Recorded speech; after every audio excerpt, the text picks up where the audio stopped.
మీ తాకట్టు బంగారం కష్టాలకి good bye చెప్పండి. వెంటనే ఎన్ గోల్డ్ కి కాల్ చేయండి.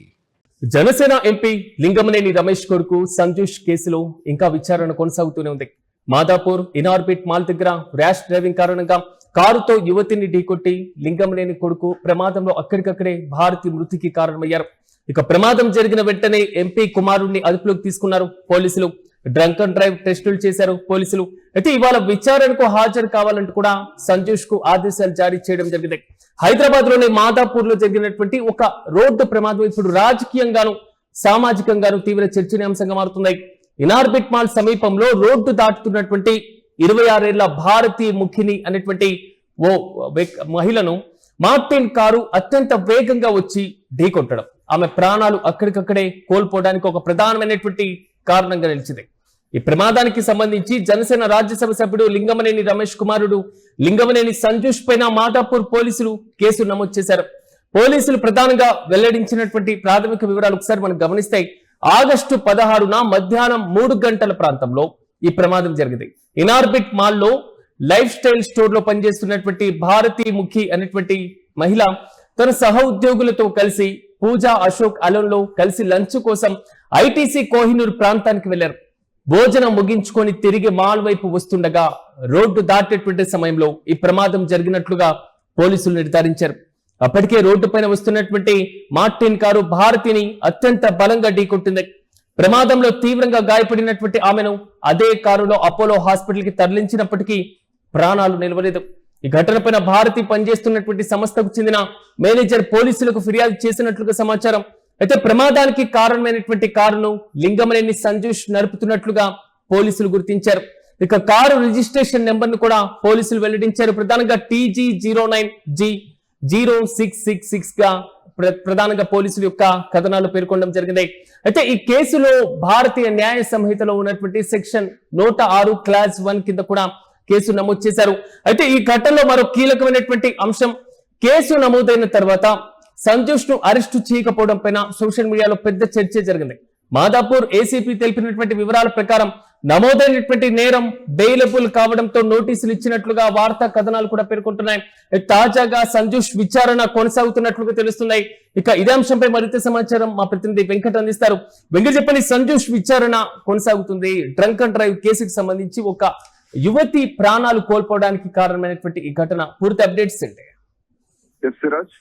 ఈ కేసుకు సంబంధించి పూర్తి స్థాయిలో అంటే నిన్న నుంచి కూడా హడావుడి మొదలైంది. అయితే పోలీసులు, తెలంగాణ పోలీసులు కేసు విషయంలో ఏం చేయబోతున్నారు ఏంటి అనేటువంటి ఉత్కంఠ 2 తెలుగు రాష్ట్రాల్లో కూడా నెలకొన్నటువంటి పరిస్థితి ఉంది.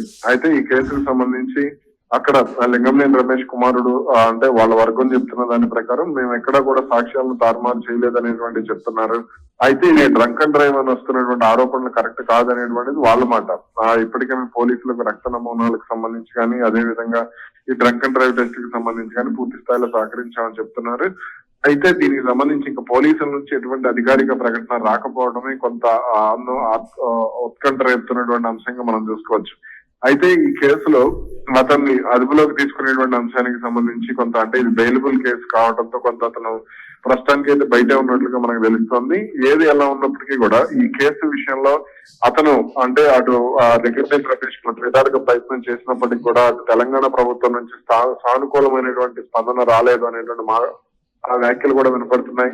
అలాగే అక్కడ అంటే బాధిత కుటుంబ సభ్యురాలకి సంబంధించి ఆమెతో అంటే కొంత మేము పరిహారం ఇస్తాము అనేటువంటి అంశం, అలాగే కేసును విత్డ్రా చేసుకోవాలని కోరేటువంటిది కూడా జరుగుతున్నట్లుగా ప్రచారం అయితే ఉంది. ఏది ఎలా ఉన్నప్పటికీ కూడా ఈ కేసు విషయంలో మాత్రం కొంత సంజూష్ అయితే అరెస్ట్ కావచ్చు అనేది ప్రముఖంగా వినపడుతున్నటువంటి మాట. వెంకట్, అంటే పట్టపగలు మిట్ట మధ్యాహ్నం 3 గంటలు జరిగినటువంటి ప్రాంతం 2 డ్రంక్ అండ్ డ్రైవ్ టెస్టులు కూడా నిర్వహించినట్లుగా తెలుస్తుంది. సో దాంట్లో రిపోర్ట్ ఏ విధంగా వచ్చింది, దానికి సంబంధించి పోలీసులు వివరాలు? అయితే అతను మద్యం సేవించినట్లుగా ఆధారాలు లేవు అనేటువంటి మాట వినపడుతుంది. అయితే దానికి సంబంధించి ఇంకా తెలంగాణ పోలీసులు మాత్రం ప్రస్తుతానికి ఇంకా స్పష్టత ఇవ్వలేదు. కానీ ఇక అంటే పూర్తి స్థాయిలో అటు బ్లడ్ రిపోర్ట్స్ కి సంబంధించి కూడా రావాల్సి ఉంది అటు దాని అనేటువంటి మాట చెప్తున్నారు. కానీ ప్రస్తుతానికి అయితే కారును కూడా సీజ్ చేసినట్టుగా తెలుస్తోంది. అలాగే కారులో ఎవరెవరు ఉన్నారు ఏంటి అనేటువంటి అంశం, అలాగే అటు బాధిత కుటుంబ సభ్యురాలకి ఏమన్నా వెళ్ళించి అంటే పోలీసుల వరకు వెళ్లకుండా కేసుని ముందుగానే క్లోజ్ చేసేటువంటి ప్రయత్నం చేశారా అనేటువంటిది కూడా ఇక్కడ పోలీసులు ఆరాధిస్తున్నటువంటిది కూడా తెలుస్తోంది. Right Venkat, thank you. మొత్తం మీద సంజుష్ విచారణ అయితే కొనసాగుతున్నటువంటి వైనాన్ని మనం చూస్తున్నాం. పోలీసుల చర్యలపైన చట్టం అందరికీ సమానంగా వర్తిస్తుందా అనేటువంటి అంశం పైన సోషల్ మీడియాలో మాత్రం ప్రశ్నలు వెలువెత్తుతున్నాయి. ఇదిలా ఉంటే ఈ ఘటనకు సంబంధించి రాజకీయ ప్రాధాన్యత కూడా ఏర్పడింది. లింగమనేని రమేష్ ఇటీవలే జనసేన తరపున రాజ్యసభకు ఎంపికయ్యారు. ఆయన పేరును పార్టీ 2026 జూన్ లో కూడా రాజ్యసభ అభ్యర్థిగా ప్రకటించింది. ప్రమాదానికి కారణమైనటువంటి వాహనం ఖరీదైనటువంటి లగ్జరీ కారు కావడం కూడా ఈ ఘటనపైన ఆసక్తిని పెంచింది. అయితే కారు ధర వంటి వివరాలపైన పోలీసులు అధికారికంగా ప్రకటనకు సంబంధించినటువంటి అంశాలు పక్కన పెట్టేస్తే ఇప్పుడున్నటువంటి పరిస్థితుల్లో ఒక యువతి ప్రాణం కోల్పోయినటువంటి ప్రమాదంగా ఈ ఘటనను చూడాల్సినటువంటి అవసరం ఖచ్చితంగా ఉంది. ప్రమాదం జరిగిన వెంటనే విషయం విస్తృతంగా వెలుగులోకి రాకపోవడం కూడా తీవ్ర చర్చకు దారితీస్తుంది. అసలు ఘటన జరిగినటువంటి కొన్ని రోజుల తర్వాత సోషల్ మీడియాలో విషయం వైరల్ కావడంతో అసలు ఈ కేసు మళ్ళీ ప్రజల దృష్టిని ఆకర్షించడం, అయితే ఈ సమాచారం ఆలస్యంగా బయటకు రావడానికి అసలు కారణం ఏంటన్నది పోలీసులు అధికారిక వివరణతోనే స్పష్టంగా అర్థమయ్యే ఛాన్స్ ఉంటుంది. ఈ ఘటనతో అసలు ప్రశ్నలు మాత్రం అనేకం కనబడుతున్నాయి. ప్రమాదం జరిగినటువంటి సమయంలో కారు వేగం ఎంతుంది, డ్రైవర్ సీట్ లో ప్రధానంగా ఎవరున్నారు, డ్రైవింగ్ లో నిర్లక్ష్యం ఉందా, లేదా రోడ్డు దాటుతున్నటువంటి సమయంలో పరిస్థితులు ఏ విధంగా ఉన్నాయి, సీసీటీవీ ఫుటేజ్ లో ఏం నమోదైంది, ప్రమాదానికి సంబంధించిన పూర్తి వివరాలు, దర్యాప్తులో పోలీసులు ఎలాంటి ఆధారాలను సేకరించబోతున్నారు, అలాగే ఈ కేసుకు సంబంధించి చట్టపరమైనటువంటి తదుపరి చర్యలు ఏ విధంగా ఉండబోతున్నాయి, డ్రంక్ అండ్ డ్రైవ్ కేసుకు సంబంధించినటువంటి టెస్టులు నిర్వహించిన అది పాజిటివ్ వచ్చిందా నెగిటివ్ వచ్చిందా, కానీ కీలకమైనటువంటి రక్త సేకరణకు సంబంధించినటువంటి పరీక్ష తర్వాత పోలీసులు ఎలాంటి వివరాలు వెల్లడించేటువంటి అవకాశాలు కనబడుతున్నాయి. ఒకవైపు యువతి ప్రాణం కోల్పోవడం ఆ కుటుంబానికి తీరని విషాదం అయితే, మరోవైపు నిందితుడిగా కేసు నమోదైనటువంటి వ్యక్తి ఒక ప్రముఖ రాజకీయ నాయకుడి యొక్క కుమారుడు కావడంతో ఈ కేసు పైన ప్రజల్లో మరింత ఆసక్తి ఏర్పడింది. చూద్దాం, న్యాయపరంగా సంజుష్ పైన ఆరోపణలు ఒకవేళ నిర్ధారించబడితే, పూర్తి స్థాయిలో ఈ కేసుకు సంబంధించినటువంటి ఫైనల్ అయితే పోలీసులు ఈ కేసుకు సంబంధించి నెక్స్ట్ స్టెప్ ఏ విధంగా తీసుకోబోతున్నారు.